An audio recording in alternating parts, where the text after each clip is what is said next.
les internets. Les résultats des géants de la tech pour le troisième trimestre 2022 tombent les uns après les autres et ils sont majoritairement décevants. Ainsi, Amazon a annoncé un chiffre d'affaires situé entre 140 et 148 milliards de dollars, bien en dessous des 155 milliards attendus par les analystes. Le chiffre d'affaires recule de 9% par rapport à la même époque l'an dernier. Les analystes de Wall Street espéraient mieux. Même mésaventure pour Facebook la veille, contraint d'annoncer un chiffre d'affaires en déclin de 4% d'une année sur l'autre. Et un futur incertain pour ses investissements massifs dans le métavers, ainsi que le signale Time Magazine. Le groupe Alphabet a vu ses profits chuter de 27% par rapport à la même période l'année précédente, tandis que YouTube a affiché une baisse de ses recettes pour la première fois depuis 2019.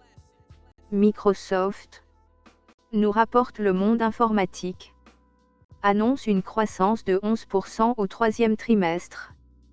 Porté par le marché des entreprises, comme le signale le journal, c'est le taux de croissance le plus faible qu'il ait connu depuis le premier trimestre 2017. Même Apple, traditionnel grand champion des résultats trimestriels.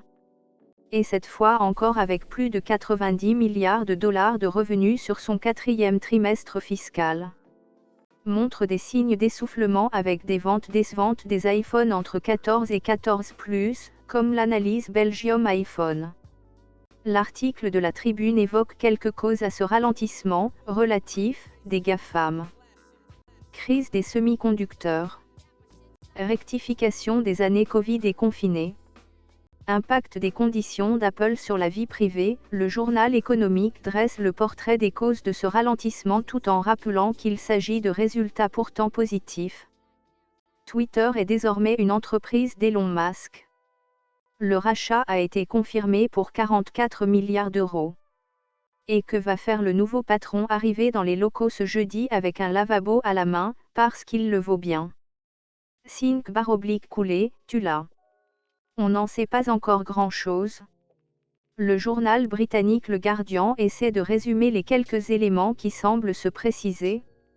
Liberté de parole, évolution du modèle publicitaire, réduction drastique des coûts, Le Guardian résume le futur potentiel.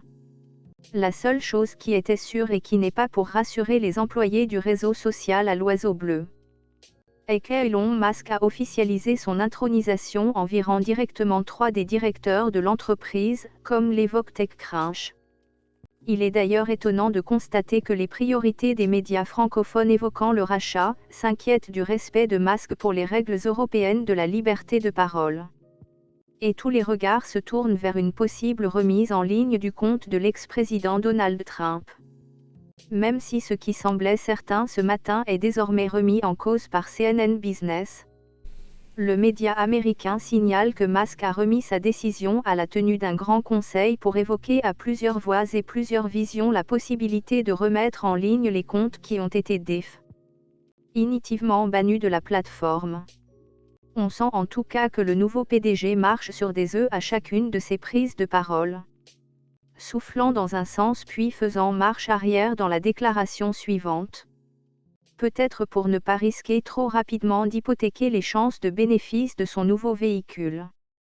Un réseau social qui semble perdre un peu de sa traction. Comme l'évoque Siècle Digital qui signale qu'un rapport interne de l'entreprise parle d'une hémorragie inquiétante de ses comptes historiquement les plus actifs. Plus que jamais les réseaux sociaux se retrouvent au carrefour du business, de la politique et de l'information. L'élection de Bolsonaro au Brésil et l'éventuelle remise en ligne de Trump avant les midterms seront 2 jalons importants à surveiller dans l'histoire de Twitter à l'ère Musk.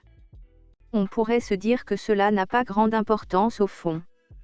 Et pourtant, une étude du kiosque de presse en ligne Caféine révèle l'importance des réseaux sociaux dans l'appropriation de l'information par les Français.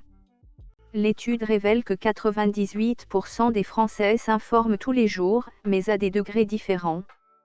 Ainsi, 61% y consacrent moins d'1 heure par jour, 33% y passent entre 1 heure et 3 heures par jour, et seulement 5% plus de 3 heures par jour. 41% des Français indiquent s'informer par le biais des réseaux sociaux, 21% via des sites de streaming comme YouTube ou Twitch, et 9% par des médias uniquement digitaux. Les résultats de l'étude sont à lire sur le site Siècle Digital. Voilà, c'est environ tous les internets. Tu peux reprendre un semblant de vie IRL et vaquer à de nouvelles occupations.